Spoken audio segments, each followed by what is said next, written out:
If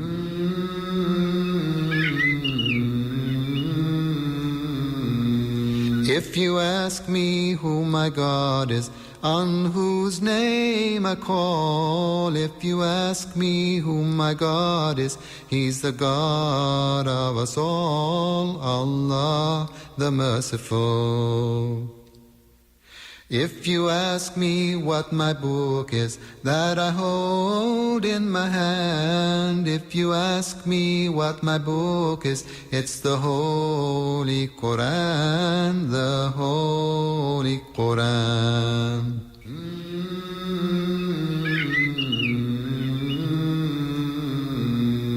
If you ask me who my prophet is, I will say, haven't you heard? His name is Muhammad, a mercy to the worlds, a mercy to the worlds.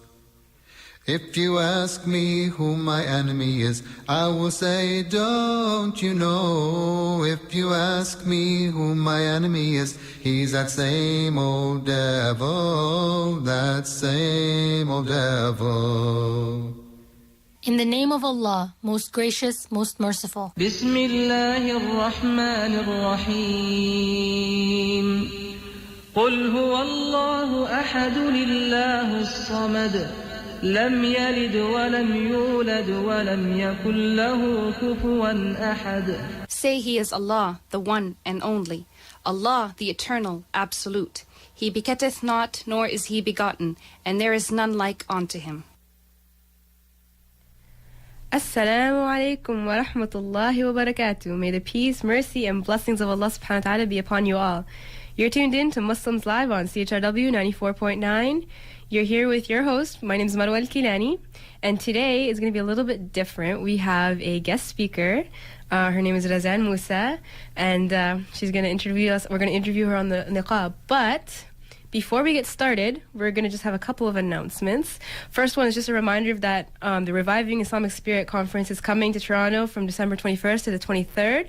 So, which is basically, it's a big hit every year. This is like, I think, the 11th year. Make sure to get your tickets soon. If you're a student, you can actually get a discount. And if you're interested in one, make sure to contact Dua Dahrouj. Also, something new, we have a new sponsor as of next week. We will be giving out a dinner for two from Paramount Fine Foods. Which is interesting. If you're a student, you can get 10% off. All you have to do is just show your student card. Oh, wow. Yeah. It's a great place, especially if you want halal meat and a place to pray. It's pretty interesting. And they're located on 769 Southdale Road East. So, to start off with our show, as I said, we have Razan Musa. Razan Musa is a second-year student here at Western. She's studying, doing a double major in business and Islamic studies.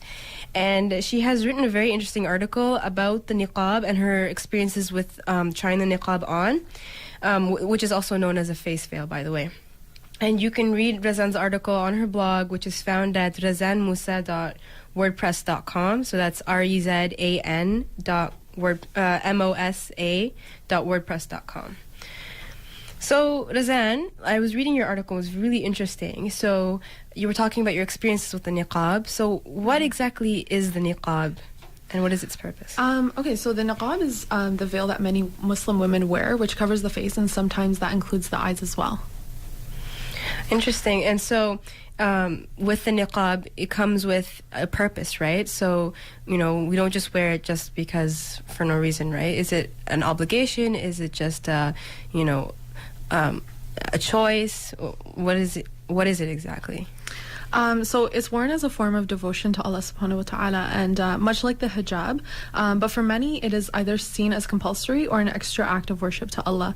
That is purely by choice, depending on how you interpret the Quran and the Sunnah texts. Yeah, that's true. So the hijab is what's obligatory, but a lot of people have difference of opinion on whether the face veil is mandatory or not. Yeah, exactly. So in your article, you decided to challenge yourself, and you decided to try the niqab on for a week. Yeah.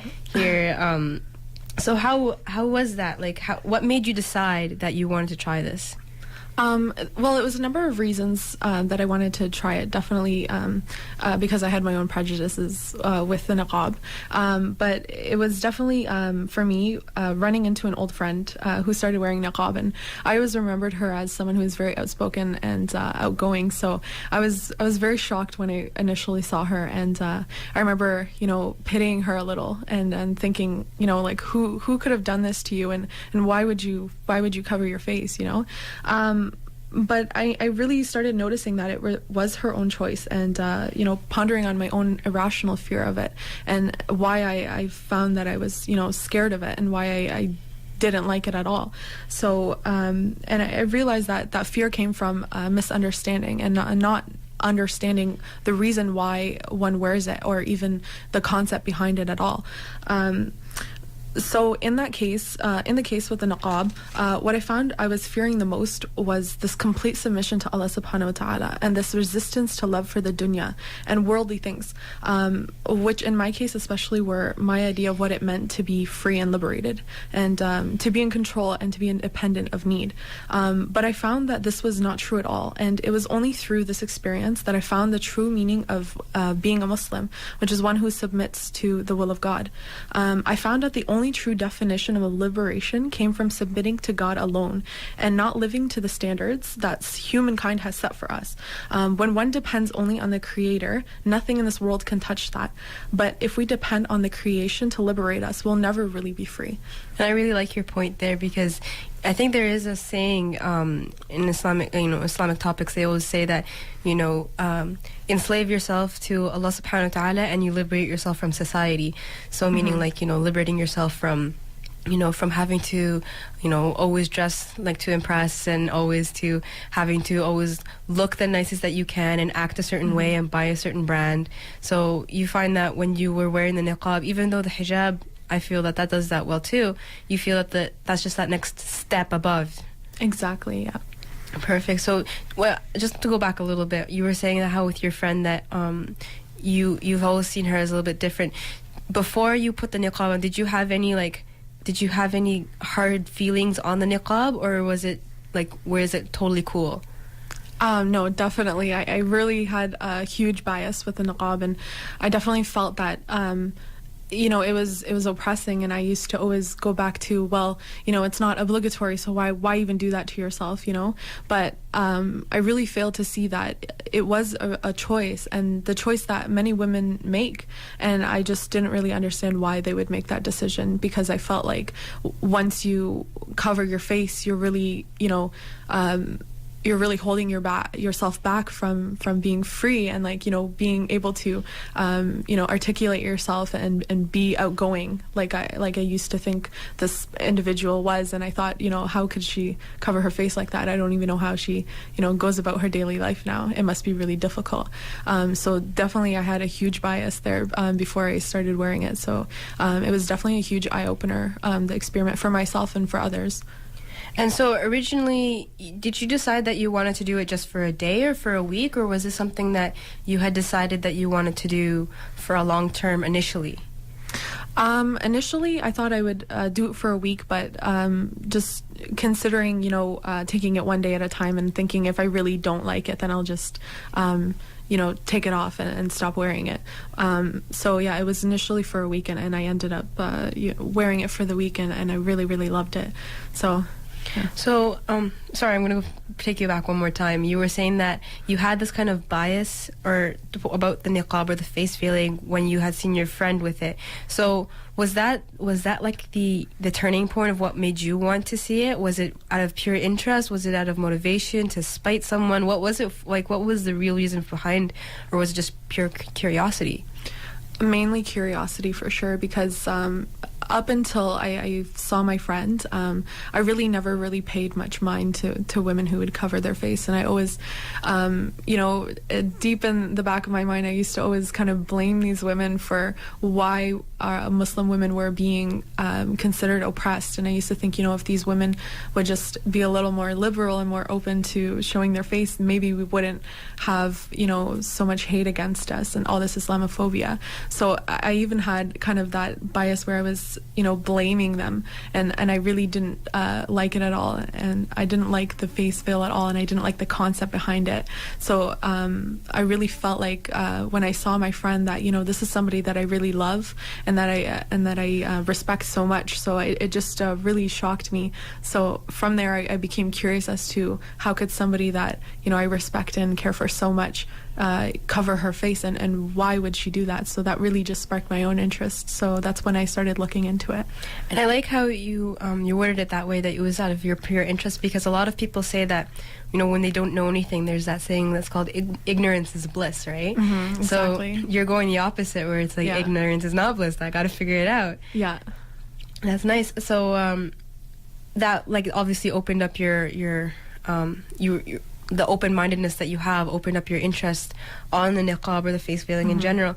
And you did mention something, that you said that the niqab was a liberation. It was a liberation from society. Do you want to elaborate more on that? How did it exactly liberate you?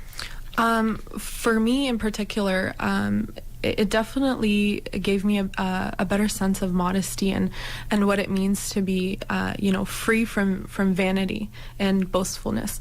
So even with hijab, sometimes I find myself looking in the mirror thinking, do I look presentable today? Do I look good today? And who's going to look at me? But with niqab, I mean, you're putting a veil on that covers pretty much everything that you could even be vain about. So it really it took me to another level of haya and modesty. So it really taught me a lot about what it means to be a Muslim woman and what modesty means, because I took away that sense of vanity. And another point I wanted to make was it really helped me control my own sexuality. So it really liberated me in a sense that by myself covering my body and my face and everything that sexualizes a woman, I really had control over what people see in me. So at that point, I was responsible for the way I portrayed myself and my personality, and nobody could judge me based on the way I look or how long my legs are, or just the way my body's shaped, or even the way I walk and stuff. So it definitely took that to another level of just controlling the way I'm perceived by others. So it definitely liberated me in that sense, because I mean, when we talk about liberation today and how women are so free to choose to dress the way they like, I feel like for these women, they're told that by dressing provocatively and by wearing shorter skirts and wearing shorter shirts, that they're free, and that's their freedom, that's their choice to do that. But really, these women are being sexualized in the sense that like this is what liberation means. But I mean, this is something that this is a standard of society that is telling them that by revealing the way you look and by looking good and wearing makeup and doing all this stuff, you're free. But really, they're a slave to society and its standards and all these brands and fashion and all these industries that ruin people's lives. So I mean, and it's proven, like you can check on, there's like studies that they've done where women, they say that women who dress more provocatively at work receive better wages. So I mean, like the higher the skirt, the higher your pay. So I mean, how is that liberating a woman when you're telling her basically your worth is based on the way you look, and that's your value? Yeah, So- absolutely. Like when you were you mentioned the point about how you're liberating yourself from society when you wear the niqab, and like you were saying how like when people say that when you had to dress, you're forced, society's telling you how to dress, how to talk, how to walk, how to do everything. And like the interesting thing is, people are saying, no, I have the freedom to choose whatever I want. But really, when you see it, like you were saying, like the trend is, this year the trend is black, this year the trend is, cut this way, this year the trend is, this type of style, and then you find yourself that you're conforming to society in a different way that isn't, exactly. and who is actually controlling the fashion industry? Who's controlling, the hair industry? Who's control, like the all the fashion industries, the cosmetics is, although on a lower scale there are a lot of women, the top scale there's a lot of it, surprisingly, is men. So Exactly. that argument really isn't that valid. Exactly. Absolutely. So it's you're very, like, I liked how you were talking about how the niqab liberated you in that way. Did you feel that